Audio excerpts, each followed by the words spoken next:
জন গুরুতর আহত আছে, তার হসপিটালে নিচ্ছে স্যার। আলিমের বাড়ি হলো সাকরাইল। কেন কেন আমাদের এভাবে অতর্কিত হামলা করলো? মাদ্রাসার ছোট ছোট বাচ্চা দিয়া পুলিশ প্রশাসনের কাছে বিচার চাই, সুষ্ঠু তদন্ত করে দেখুক কারা অন্যায় করছে, আমাদের তাদের কত বাইরে গেছি কিনা। ওদের সবার হাতেই শুধু লাঠি আর লাঠি, প্রশাসনকে একটা বার হাতের লাঠি দেখলো না কেন? আমাদের الصلاة والسلام عليك يا رسول الله الصلاة والسلام عليك يا حبيب الله الصلاة والسلام عليك يا شفيع المذنبين الصلاة والسلام عليك يا رحمة للعالمين اللهم صل على سيدنا محمد وعلى آله وأصحابه وبارك وسلم আসসালামু আলাইকুম রহমতুল্লাহ। হুসাইনি মুসলমানের কাফেলা, সবাইকে সালাম। একটা জরুরি বিষয় নিয়ে আপনাদের সামনে আজকে এসেছি। বিষয়টা খুবই গুরুত্বপূর্ণ এবং খুবই জরুরি। প্রথম কথা হচ্ছে, আমাদের দেশে লক্ষ লক্ষ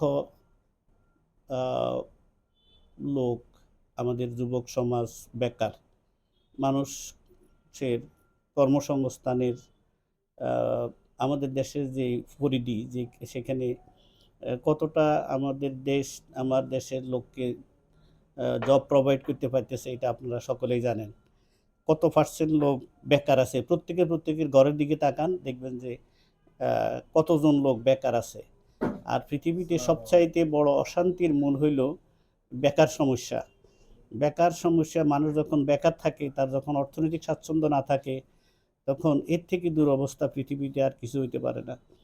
আমাদের দেশে একমাত্র সবচেয়ে ফরেন বিদেশি আমাদের দেশটা টিকি আছে, দাঁড়াই আছে শুধুমাত্র যারা আমার ভাইয়েরা, আমার সন্তানেরা, যারা নিজের জন্মভূমি, নিজের মাতৃভূমি, নিজের মা বাবা, ভাই বোন, আত্মীয় স্বজন, নিজের স্ত্রী, সংসার রেখে পরবাসে চলে যায়।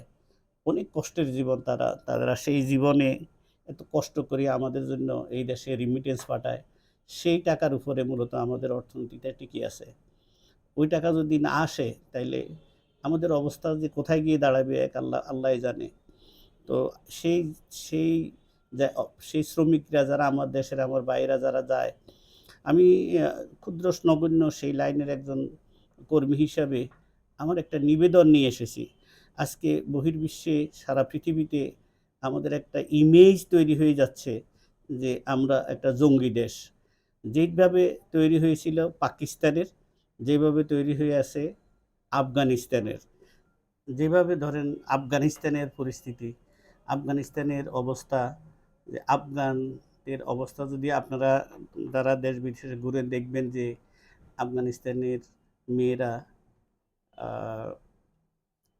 কীভাবে বলবো, তারা আমাদের ভাই বোন দেশ ছাড়িয়ে নিজের দেশে থেকে পরবাসে আমি অনেককে ভিক্ষা করতে দেখেছি। তো আমাদের অবস্থা যেন আল্লাহ না করে সে অবস্থায় না যায়।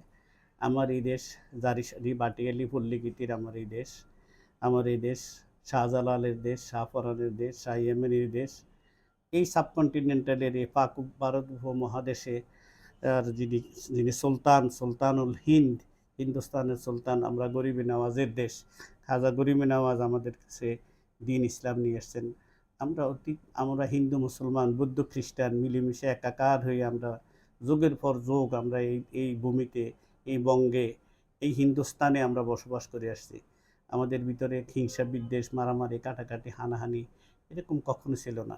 মূলত আপনি যদি স্বাধীনতার পূর্ব অবস্থা দেখেন, যেটা আমি আমার ছোটোকালে দেখছি, সেটা হলো এই মানুষের বিনোদনের একমাত্র মাধ্যম ছিল ফুতি। যে ফুতি পাঠ করতে পারতো একটা এরিয়াতে, সে অনেক সম্মানিত লোক ছিল। গাজকালি, চম্পাবতী, সাতবাই, চাম্পা, এরকম আরও অনেক ফুতি আছিল। যারা ফুতি ফুটতে পারতো, রাত্রের বেলা একটা উঠানের ভিতরে সবাই বসতো। আগের দিনে এটাকে বলা হয় হেজাক লাইট, ওইটা দিয়ে জ্বালাইয়া সবাই চতুর্পাশে বসে থাকতো, তারা পড়তো। আমাদের দেশে এটা ছিল একমাত্র বিনোদন। সারা বাড়ির মানুষ একত্রিত বসেই আপনার এইগুলা উপভোগ করতেন। তারপরে আমাদের দেশের নাটক, আমাদের দেশে আসলো সিজনাল, যখন সিজন আসতো মানুষ যাত্রাপালা হইতো, মানুষ সেখানে গিয়ে বসতো। এটাই ছিল আমাদের সংস্কৃতি, এটাই আমাদের এই বঙ্গের কালচার। আজারি সারি বাটিয়ালি পল্লীগীতি বাউল এই নিয়ে আমাদের ভিতরে কোনো মারামারি হানাহানি হিংসা বিদ্বেষ নাই। কারণ এই দেশটা হিন্দু মূর্তি পূজকদের, অগ্নি পূজকদের দেশ ছিল হিন্দুস্তান।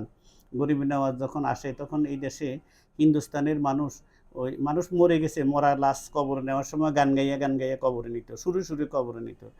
তো সেই সুরের দেশে আল্লাহর নবী হেকমত করিয়া হুজুর গরিব নওয়াজ, তা ওনার বংশধর, ওনার বংশের সেরা গরিব নওয়াজকে আমাদের জন্য তোহফা হিসাবে উনি আতায়ে রসুল, ওনাকে হিন্দুস্তানে পাঠাইলেন। তিনি 80-90 লক্ষ মানুষকে মুসলমান বানিয়ে দিলেন। সেখানে কারো রক কাটা, চোখ কাটা, কারো করে মারা ধরা, লাডি বন্দুক কিছুই ছিল না, শুধু ছিল এক বেলায়েতের শক্তি।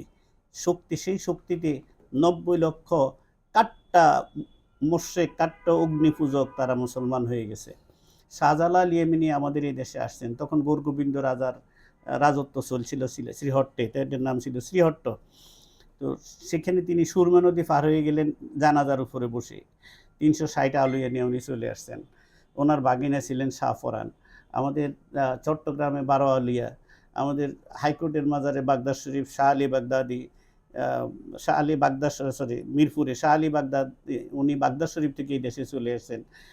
এইভাবে আমাদের এই দেশটা আল্লাহর ওলিরা আবাদ করে দিয়ে গেছেন। সেই দেশটা শান্তির দেশ, মহাশান্তির দেশ। সেই শান্তির দেশে আজকে আমরা আস্তে আস্তে জঙ্গি রাষ্ট্র হিসাবে পরিণত হয়েছি। আমি এই আবেদনটা নিয়ে আসছি, আপনারা আমাদের দেশটাকে জঙ্গি রাষ্ট্র বানাবেন না। আমাদের সন্তানগুলিকে, আমাদের ভাইগুলিকে, আমাদের অনাগত ভবিষ্যৎ সন্তানগুলোকে তাদের পথটা রুদ্ধ করবেন না। তাদেরকে জঙ্গি ট্যাগ লাগিয়ে বিশ্ব থেকে তাদেরকে বিচ্ছিন্ন করে দেবেন না। আল্লাহ তাআলা আমাদের সম্বন্ধে কোরআনে মজিদে যেটা বলছেন যে আউযু বিল্লাহি মিনাশ শাইতানির রাজিম বিসমিল্লাহির রহমানির রহিম কুনতু খায়রা উম্মাতিন উখরিজাত লিন-নাস তা'মুরুনা বিল মারুফি ওয়া তানহাউনা আনিল মুনকার। আল্লাহ তাআলা বলতেছেন আমাদের কারণে নয়, হে বন্ধু আপনার কারণে, কুনতু খায়রা উম্মাতিন, আপনার উম্মতগুলোকে আমি জগতের মধ্যে শ্রেষ্ঠ বানিয়ে দিয়েছি কোনো কাজ ছাড়া। প্রথমেই বলতেছি তোমরা শ্রেষ্ঠ। কেন? কারণ তোমরা আমার হাবিবের উম্মত। আমার হাবিবকে, আমার হাবিব হচ্ছে রহমতুল লিল আলামিন, যার কাছে একটা বেড়ালের প্রাণও হেফাজত, যার কাছে একটা কুকুরও হেফাজতে থাকবে, যার কাছে সব ধর্ম সব বর্ণের মানুষ হেফাজতে থাকবে, নিরাপদ থাকবে। তিনি সকলের জন্য রহমতুল লিল আলামিন। তিনি শুধু আমাদের জন্য না, সারা জাহানের জন্য তিনি রহমতুল লিল আলামিন। আমরা সেই রহমতুল লিল আলামিনের উম্মাহ, আমরা সেই রহমতুল লিল আলামিনেরকে মহব্বত করি। সেই জন্য আল্লাহ পাক আমাদেরকে বলছে তোমরা হচ্ছে কুনতু খায়রা উম্মাতিন, শ্রেষ্ঠ জাতি। তোমাদেরকে আমি শ্রেষ্ঠ জাতি বানিয়ে দুনিয়ায় প্রেরণ করেছি। এখন একটা কাজ করো, কি করবা? তা'মুরুনা বিল মারুফ, মানুষকে সৎ কাজের আদেশ দাও, অসৎ কাজে নিষেধ করো। এই সৎ কাজের আদেশ এবং নিষেধকে ইমাম গাজ্জালি রহমতুল্লাহ আলাই, আপনারা যারা আলেম আছেন দেখে নেবেন, ইমাম গাজ্জালি রহমতুল্লাহ আলাই 4 ভাগে ভাগ করছেন। ইমাম গাজ্জালি রহমতুল্লাহ আলাই বলতেছেন কোনো সমাজে, কোনো গ্রামে, কোনো পাড়ায়, কোনো মহল্লায়, কোনো রাষ্ট্রে, কোনো এলাকায় যখন অবিচার হয়, অনাচার হয়, যখন সেখানে সমাজবিরোধী কার্যকলাপ হয়, যখন সেখানে দ্বীনের খেলাফ কার্যকলাপ হয়, তখন সেটা কে দেখবে? সেটা নিয়ন্ত্রণ করার দায়িত্ব হচ্ছে, প্রথম দায়িত্ব দিচ্ছে সমাজপতিদের, যে তারা সমাজটাকে নিয়ন্ত্রণে রাখবে, সুন্দর করে রাখবে, মাইদ্যর না মানুষকে বুঝাইয়া। ওলামায়ে দ্বীনকে, ওলামায়ে দ্বীন, আমি শব্দটা বলতেছি ওলামায়ে দ্বীন, ওলামায়ে সু আছে একটা, যাদের হাতে নাঙ্গা তলোয়ার নিয়ে ঘুরে, ওরা নয়। যারা হাতে লাঠি নিয়ে ঘুরে ওরা কখনো ওলামা হইতে পারে না। এটা হচ্ছে সু, এদেরকে ওলামায়ে সু, এরা কখনো উম্মতে মোহাম্মদী হইতে পারবে না। এরা মুসলমানের নামে আছে, কিন্তু এরা এজিদি মুসলমান। কারবালার ময়দানে যারা ইমাম হুসাইনকে শহীদ করেছিলেন তারাই মুসলমান ছিল। তো সেই মুসলমানগুলার এই বংশধররা এরা হচ্ছে সেই বংশধর, এরা হচ্ছে এজিদি বংশধর, এজিদের বংশধর। এরা কখনো আমার দয়াল নবীর উম্মত হইতে পারে না, যারা দয়াল নবীর নাতির গলায় ছুরি চালাইছে। ইভেন কি ছোট্ট দুধের শিশু আলী আসগর, ছোট্ট দুধের শিশু আলী আসগর এক ফোঁটা পানির জন্য ইমাম হুসাইন রাদিয়াল্লাহু তাআলা আনহু যখন উঠে দিলেন যে আমার বাচ্চাটার জন্য একটু পানি দাও, ফোরাতের পানি কুকুরে খায়, কাকে খায়, দুনিয়ায় সবাই ফোরাতের পানি খায়, কিন্তু আমার নবীর আওলাদের জন্য ফোরাতের পানি বন্ধ করে দিছে এজিদের বংশধররা। একটা তীর এসে ইমাম আলী আসগরের গলায় বিদ্ধ হয়ে গেল, ইমাম আলী আসগর শাহাদাতের সুদা পান করে দুনিয়া থেকে বিদায় নিয়েছেন। সেই গোষ্ঠী কিয়ামত পর্যন্ত থাকবে, সুতরাং আমাদেরকে তাদেরকে চিনতে হবে। একজন আলেম, একজন মালানা, একজন সত্যিকারের ওলামা যদি হয়, তার হাতে লাঠি আর মাস আর বন্দুক থাকতে পারে না, কখনো না, কোনো অবস্থাতেই না। এটা তার দায়িত্ব নয়। তার দায়িত্ব হচ্ছে, ওলামাকে দায়িত্ব দিয়েছে আপনি মানুষকে দ্বীনের মাধ্যমে, হিকমতের মাধ্যমে মানুষকে হেদায়েতের জন্য দাওয়াত দিবেন। এটা হলো আলেমের কাজ। আলেম লাঠি হাতে নিয়ে বাইর হবে না, আলেম কোরআন হাদিস নিয়ে বের হবে, কোরআন হাদিস নিয়ে দিয়ে মানুষকে বুঝাবে। প্রথম দায়িত্ব সমাজপতির, দ্বিতীয় দায়িত্ব দিচ্ছে ওলামায়ে দ্বীনকে, যে আপনারা সত্যিকারভাবে দ্বীন মানুষের কাছে দ্বীন পৌঁছিয়ে দিবেন। কিভাবে? হিকমতের সাথে, মারামারি কিলাকিলি লাঠি ছোটা দিয়ে নয়। তারপরে 3 নম্বর হচ্ছে রাষ্ট্রের, যদি আইন প্রয়োগ করতে হয়, তাকে জুলাইতে হয়, তাইলে সেটা করবে রাষ্ট্র। তাকে অ্যারেস্ট করতে হইলে রাষ্ট্র করবে, তাকে মাজায় রশি লাগাইতে হইলে রাষ্ট্র লাগাবে, রাষ্ট্র সিদ্ধান্ত নেবে তাকে কিভাবে সাজা দিবে। এখন ধরেন আমি আপনার ভাইকে মেরে ফেলছি, আপনি আমাকে মেরে ফেলছেন, আমি আপনার ভাইকে মারার জন্য আমার যে সাজা হবে, আপনি আমাকে মারার জন্য আবার সেই সাজা হবে, অথচ আপনি কিন্তু প্রতিশোধ নিলেন। কিন্তু এটা রাষ্ট্র কিন্তু এটা মানে নাই, আইন কিন্তু এটা না, ইসলাম এটা এই আইন দেয় নাই। এখন আপনার ভাইকে আমি মেরেছি, আমাকে পুলিশ ধরে নিবে, পুলিশ আমার বিচার করবে, আপনি পুলিশের কাছে যাবেন, এটা হচ্ছে শান্তি। এখন যদি কেউ কোনো অন্যায় করে থাকে, তাহলে আপনি রাষ্ট্রের কাছে গিয়ে বলতে পারেন, আপনি অভিযোগ করবেন যে অমুক দিন বিরোধী কাজ করে, অমুক শরীয়ত বিরোধী কাজ করতেছে। প্রথমত আপনি বুঝাবেন, না বুঝলে আপনি এলাকার লোক নিয়ে বসে তাকে বুঝাবেন। যদি তাও না হয়, তাহলে আপনি রাষ্ট্রকে জানাবেন, রাষ্ট্র তাকে ঝুলাইবে না ফাঁসি দিবে না তাকে পিটাবে, এটা রাষ্ট্রের দায়িত্ব। রাষ্ট্রকে রাষ্ট্রের কাজ করতে দেন। আর সবশেষ হলো 4র্থ নাম্বার হচ্ছে, যার কিছু করার ক্ষমতা থাকে না, সে ওই অন্যায় অপরাধটাকে দূর থেকে ঘৃণা করবে, ঘৃণার চোখে দেখবে যে আমার ক্ষমতা নাই, আমি না সমাজপতি, না আমি ওলামায়ে দ্বীন, না আমি রাষ্ট্র, আমি অত্যন্ত নগণ্য একজন মানুষ, আমার কাজ হচ্ছে দূর থেকে হইলো এটাকে ঘৃণা করা। এই 4টা কাজ অবশ্যই করতে হবে যদি অন্যায়ের বিরুদ্ধে হয়। এখন আমাদের দেশে যেই সংস্কৃতি শুরু হয়ে গেছে, এখন সারা পৃথিবী হাতের মুঠোয়, সোশ্যাল মিডিয়ার যুগ, পৃথিবীতে 1 সেকেন্ডে পৃথিবীর পূর্ব থেকে পশ্চিম প্রান্তে কী ঘটে চলে যায়। সেই ক্ষেত্রে আপনার এখানে যে কাজটা করতেছেন, 1 মিনিটের ভিতরে বিশ্বে তো পৌঁছে যাচ্ছে সেই কাজটা।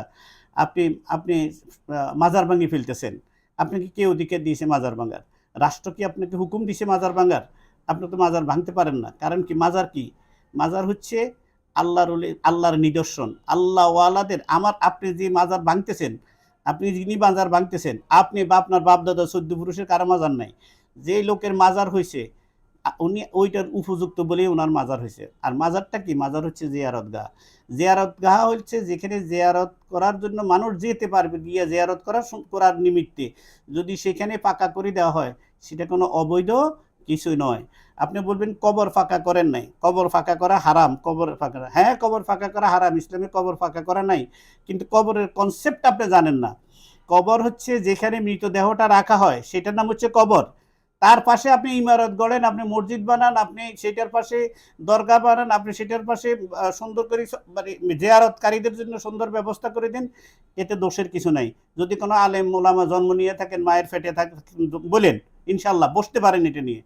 কিন্তু আপনারা মাজারগুলো ভাঙতেছেন কি জন্য? মাজার ফাঁকা করা যাবে না। আরে মাজার ফাঁকা তো করা যাবে না কার? ওই লোকের ফাঁকা করা যাবে না যে মাজার, যে যার উপরে আল্লাহর রহমত নাই। আল্লাহ তাআলা তার ওই বান্দাকে যখন ভালোবাসে তার কোনো কাজে, তখন জিবরিল আমিনকে, হাদিস শরীফ সহিহ হাদিস শুনিলেন, জিবরিল আমিনকে বলে যে জিবরাইল ফলানা ইবনে ফলানাকে আমি মহব্বত করি, তুমিও তাকে মহব্বত করো। মালিক ঠিক আছে, আমি তাকে মহব্বত করি, যাও সমস্ত মালায়েকাতের মাঝে ঘোষণা করে দাও তারা যেন আমার ওই ফলানা ইবনে ফলানাকে ভালোবাসে। ঘোষণা হয়ে গেছে মালায়েকাতের মাধ্যমে, যাও জমিনে সমস্ত ফেরেশতাদেরকে নিয়ে নেমে যাও, যে অন্তরগুলা পবিত্র দেখো সেই অন্তরগুলোর জন্য ওই আমার ওই বান্দা যাকে আমি ভালোবাসি সেই বান্দার জন্য মহব্বত ঢেলে দাও। তখন বান্দা মানুষ তার নিজের পয়সা খরচ করি, ইন্নাল্লাযীনা আমানু ওয়া আমিলুস সালিহাতে সাইয়াজআলু লাহুমুর রহমানে বুদ্দা।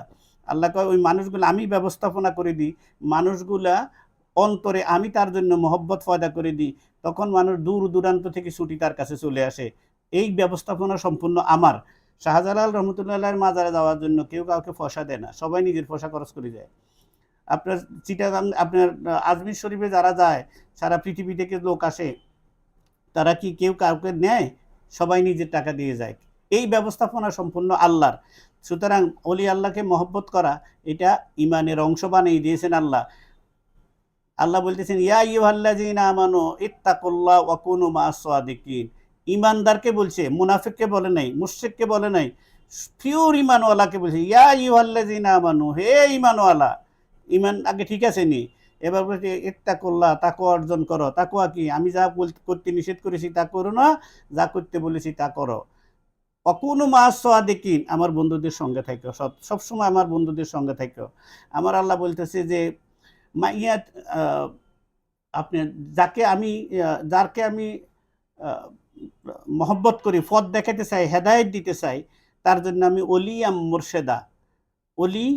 মুর্শেদা, তার জন্য আমি, এবং মাইয়াহাদিল্লাহু ফাহুয়াল মুহতাদ, মাইয়াহাদিল্লাহু ফাহুয়াল মুহতাদ, যাকে আমি হেদায়েতের রাস্তা নিয়ে যাই সে হেদায়েত পায়। কেমন? ওমাইয়ুদ্দিল ফালান তাজিদা লাহু ওলিয়াম মুরশিদা, যাকে আমি হেদায়েত দিই না তার জন্য অলি মুর্শেদ রাখি না। অলি অর্থ হলো যিনি আপন করে নেন, বন্ধু। মুর্শেদ মানে যিনি পথ দেখান। তো এই মানুষগুলোই এই জমিনে আপনি যখন হেদায়েতের উপর আছেন কিনা সেটার একমাত্র প্রমাণ হচ্ছে আপনার কোনো মুর্শেদ আছে কিনা, অলি এবং মুর্শেদ আছে কিনা। এটা আমার কথা নয়, বানানো কথা নয়, সূরা কাহাফে গিয়ে দেখেন, মাইয়াহাদিল্লাহু ফাহুয়াল মুহতাদ ওয়া মাইয়ুদ্লিল ফালান তাজিদা লাহু ওলিয়াম মুরশিদা। আপনারা সেই অলি মুর্শিদদেরকে যারা নিজের জিন্দিগিটা দিন ইসলামের খেদমত করে চলে গেছেন, লাঠি ছোটা দিয়ে নয়, বন্দুক দিয়ে নয়, রক কাটা দিয়ে নয়, বেলায়েতের শক্তিতে তারা শক্তিশালী ছিল, সেই মানুষগুলোকে কবরে শান্তিতে আছে সেই জায়গাটাও থাকতে দিবেন না। কাউকে আবার ফোড়াই ফেলতেছেন। একটা মানুষকে কবর দেওয়ার পরে সে তার ভালো মন্দের জন্য হিসাব আল্লাহর কাছে দেওয়া শুরু হয়ে গেছে। আপনি আমাকে কে এই দায়িত্ব দিল আমি কবর থেকে লাশ আনিয়ে ফুড়াই ফেলবো? এতে জঙ্গিবাদ সৃষ্টি হয়ে যাচ্ছে। এটা আপনারা মানুষকে যারা এই অশান্তির সৃষ্টি করতেছেন, একজন বাউলদের যে কথা আমি বলতেছিলাম, বাউলরা কি করে? একজনের বিরুদ্ধে বলে, আরেকজন এটাকে খণ্ডন করে, এটা বাউলরা করে। সেই জন্য ধরেন বাউল ভুল করছে, আমি ধরে নিলাম বাউল ভুল করছে, তাইলে আপনি বাউলদের সাথে বসবেন। আপনি যদি সত্যিকারের ওলামা হইতেন, আপনারা তাদের সাথে বসতেন, বসি তাদের সাথে মোনাজারা করতেন, আপনাদের এই জায়গায় ভুল আছে, এই কথাটা শিরকি আছে, এই কথাটা আপনারা বলতে পারেন না, সংশোধন করে দেবেন তাদেরকে। আপনারা তাদেরকে পিটাইয়া, তাদের রক্তাক্ত করিয়া, তাদের ঘর বাড়ি ভাঙ্গিয়া আবার আরেকজনের ঘরের গায়ে ঢুকলো, তারা আপনারা এগুলোকে, এই খবরগুলো কিন্তু সারা বিশ্বময় ছড়াই যাচ্ছে। তাতে আমরা বড় অসংখ্যায়, আমি আপনাদের কাছে আসছি একটা আবেদন নিয়ে। সেটা হচ্ছে আমি এই সেক্টরে কাজ করি, সুতরাং আমি বুঝতেছি কি হচ্ছে। এই অবস্থা চলতে থাকলে বহির্বিশ্বের দরজা যদি আমার দেশের যুবকদের জন্য বন্ধ হয়ে যায়, আপনারা যারা মাদ্রাসা চালান, যে মানুষের থেকে টাকা নিয়ে, বিশ্বাস করেন আপনাদের এই মাদ্রাসাগুলো চলবে না, বন্ধ হয়ে যাবে। সুতরাং আপনারা দয়া করে এটা থেকে মন বিরত থাকেন। এটা মুসলমানের কাজ হইতে পারে না। আল্লাহ তাআলা আল্লাহ তাআলা বলেছে কুনতু খায়রা উম্মাতিন উখরিজাত লিন-নাস তা'মুরুনা বিল মা'রুফি ওয়া তানহাউনা আনিল মুনকার। মানুষকে অসৎ কাজে নিষেধ করার জন্য বলছে, ফিডাফিডি করার জন্য বলে নাই। হেদায়েতের মানে নিয়ে যান। হিকমত, কোরআন এক হিকমতপূর্ণ কিতাব। এই হিকমত দিয়ে, কোরআন দিয়ে মানুষকে আপনি হেদায়েতের রাস্তায় ডাকবেন। কোরআন দিয়ে মানুষকে হেদায়েতের রাস্তায় ডাকবেন। আপনারা যারা লাঠি সোটা নিয়ে মানুষের বাড়িতে আঘাত করতেছেন, মাজার শরীফ ভাঙতেছেন, যাদের মানুষ পিটাইতেছেন, বাউলদেরকে পিটাইতেছেন, বাউলরা এমন কি করলো যে বাউলদেরকে আপনি পিটাইলেন, রাস্তাঘাটে নামাই দিলেন। এখন আপনার দৃষ্টিতে যদি সেটা যদি কুফুরিও হয়ে থাকে, আপনি তাকে মারতে পারেন না। রাষ্ট্র এই কাজ রাষ্ট্রের, এটা রাষ্ট্র করবে। মাওলা আলী শেরে খোদার একটা কৌল শুনে নেন। মাওলা আলী বলছেন যে যেখানে ব্যভিচার আছে, জিনা আছে, জুয়া আছে, তাস আছে, সব আছে, শরাব আছে, কিন্তু ন্যায় বিচার আছে, সে সমাজ টিকবে। যে সমাজে সব আছে, ন্যায় বিচার নাই, ওখানে জুয়া নাই, মদ নাই, পতিতালয় নাই, কিন্তু যে ওই সমাজে কি নাই, ন্যায় বিচার নাই, সেই সমাজ টিকতে পারে না। আপনারা দেখেন ইউরোপের দেশগুলোর দিকে, সেখানে কিন্তু ন্যায় বিচার আছে, আইনের প্রতি মানুষ সাংঘাতিক রকম শ্রদ্ধাশীল। আপনি রাস্তায় একটা আইসক্রিমের বোঁটা পর্যন্ত আপনি ফেলাইতে পারবেন না, সুযোগ নেই, আপনি নিজেই ফেলাইতে পারবেন না। আমি ঘুরে আসছি, আমি দেখেছি সেখানে যে রাস্তায় হাঁটবেন, কোনোখানে একটা ময়লা দেখবেন না, কারণ তারা আইনের প্রতি শ্রদ্ধাশীল। অথচ মানুষগুলো কেমন, তাদের সেখানে ফ্রি সেক্স, তারা সেখানে অবাধ মিলামেশা, তাদের সেখানে মদ ফ্রি, একরকম, মানে আমরা পানি খেয়ে যেরকম সেরকম তারা মদ খাইতেছে, কিন্তু তাদের আইনের শাসন বলবৎ আছে বলেই সেখানে কিন্তু সেই দেশগুলো টিকে আছে। শুধু টিকে নাই, এখন যে মালানা সব আপনারা যারা এখন আন্দোলন করে মানুষ ফিরাইতেছেন, আপনাকেও যদি বলি চলেন জার্মানি যাবেন, আপনার সেখানে জব ঠিক করেছে, আপনিও চলে যাবেন। আমাদের কাছে অনেক মালানা, মৌলবী, মুফতি, মুহাদ্দিস সাহেবরা আসে, ভাই আমার সন্তানটাকে একটু পাঠাই দেন, ভাই আমার সন্তানটার একটু কর্মসংস্থান করে দেন। তো আমি বিনীতভাবে করজোড়ে আমি আপনাদের কাছে ফরিয়াদ করি, আপনারা থামেন, আপনারা থেমে যান। সরকারকে সরকারের কাজ করতে দেন, রাষ্ট্রকে রাষ্ট্রের কাজ করতে দেন। আলেম ওলামারা আপনারা আপনাদের কাজ করেন, আমরা আমাদের কাজ করি। যিনি মুসি তাকে তার জুতা সিলাইয়ের কাজ করতে দেন, যিনি চুল কাটে তাকে তার কাজ করতে দেন, যিনি ব্যবসায়ী তাকে তার কাজ করতে দেন, যিনি আপনি আলেম আপনি আপনার আলেমের কাজ করেন, আপনি মসজিদে মানুষকে দিন শিখান, যে দিন শিখি মানুষ হবে। আপনি কোরআন দ্বারা মানুষকে শিখান, আপনি হাদিস দ্বারা মানুষকে শিখান। আমাদের দেশে এই এত মাদ্রাসা, এত মসজিদ, এত এত এত এত মাদ্রাসাল্লাই তো হাঁটায় যায় না, এত মসজিদ বোধহয় পৃথিবীর কোথাও নাই, কিন্তু আমাদের মতো জুট, মক্কর, মিথ্যাবাদী, জুয়াসোর, বলৎকারী বোধহয় পৃথিবীতে আর কম আছে। সুতরাং আমাদেরকে এই জায়গা থেকে বের হতে হবে। আমার নিবেদন হচ্ছে আপনারা আর এইগুলা এই দেশে করেন না। 30 লক্ষ শহীদের রক্তের বিনিময়ে 2 লক্ষ মা বোন নিজের ইজ্জতকে বিলিয়ে দিয়ে আমাদেরকে যে স্বাধীন ভূখণ্ড দিয়ে গেছেন, সে স্বাধীন ভূখণ্ডে শাসকরা আসবে, শাসক যাবে। যে খারাপ করবে সে তার খারাপের সাজা পাবে, যে ভালো করবে সে ভালো হবে, সে তারকে মানুষ স্মরণ রাখবে। সুতরাং কিন্তু যারা আত্মত্যাগ দিয়ে, যাদের আত্মত্যাগের বিনিময়ে, যাদের জীবনের বিনিময়ে 30 লক্ষ লোক জীবন দিয়েছে, এই 30 লক্ষ লোক কোনো বড় লোকের সন্তান ছিল না, কোনো জমিদারের সন্তান ছিল না, এরা কৃষকের ছেলে, এটা মুসির ছেলে, সামারের ছেলে, এটা ভিক্ষুকের ছেলে, এরা কৃষিজীবী মানুষ, এরা খেটে খাওয়া মানুষ, এরা শ্রমজীবী মানুষ। তারা তাদের জীবনকে উৎসর্গ করে দিয়েছে। আমি সেই প্রজন্ম দেখেছি। আমি মুক্তিযুদ্ধে যেতে পারি নাই, কিন্তু সেই সময়ে আমি দেখেছি, সেই যুদ্ধকে আমি দেখেছি, এবং সেই যুদ্ধের স্পিরিটকে আমি পালন করি। সেই জন্য বলি, আমি আপনাদের কাছে করজোড়ে হাত দিয়ে বলি, আপনারা থামেন। বহির্বিশ্বে আমাদের এই ইমেজটা তৈরি করবেন না যে বাংলাদেশ একটি জঙ্গি রাষ্ট্র। আপনারা সত্যিকারের দিন ফেরত আসবেন। আল্লাহ পাক আমাদের সবাইকে হেদায়েত দান করুন। আমার জাতিকে আল্লাহ হেফাজতে রাখুন। আমার জাতিকে আল্লাহ হেদায়েত দান করুন। ওয়ামা আলাইনা ইল্লাল বালাগুল মুবিন। আসসালামু আলাইকুম ওয়া রাহমাতুল্লাহি ওয়া বারাকাতুহু।